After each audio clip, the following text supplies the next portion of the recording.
Amarah tak tertahan. Eva Manurung sesak napas dengar anak Virgon panggil Insanul ayah.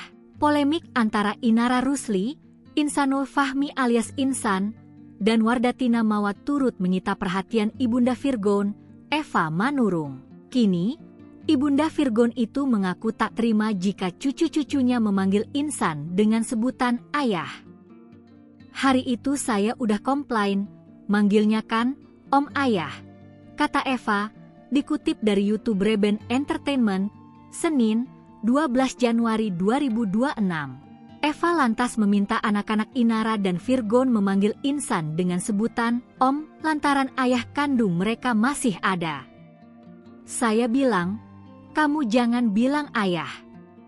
Panggil Om, karena ayahmu masih hidup, ucap Eva kepada cucunya. Semua hal yang menyangkut cucu membuat Eva merasakan kesedihan mendalam.